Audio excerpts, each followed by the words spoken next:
I've seen in films when I was young, which I'm from like this small town in South Wales, like nobody goes and works in big tech brands and all of these things. So I'd just seen it in films where there's like ping pong tables and free food and fridges that you can just help yourself to. Immediately, I was just like, this is absolutely sick. Like in a good way. Yeah.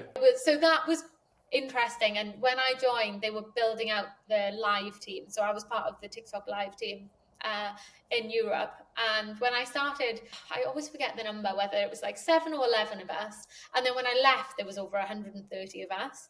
And I was only there for, I think, 2.5 years maybe. So this part of TikTok grew exponentially in the time that I was there. So that was really interesting again. And I think very similar to how I'd worked in these startups before. We were like a startup inside this big company where we had the freedom to trial. I really remember just feeling very free to have an idea.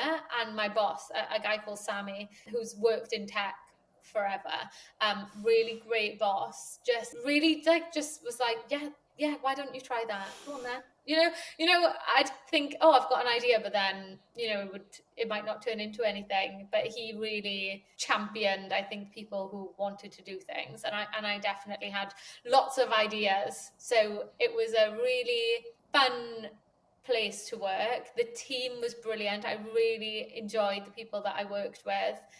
The work was interesting. It was so different to anything I'd really done before, because I wasn't, like a social media manager there. I was working on campaigns and content that creators could get involved in. And obviously I'd worked with influencers previously at Deliveroo, but the type of creators that go live on TikTok are very different to if I asked you to think of a creator.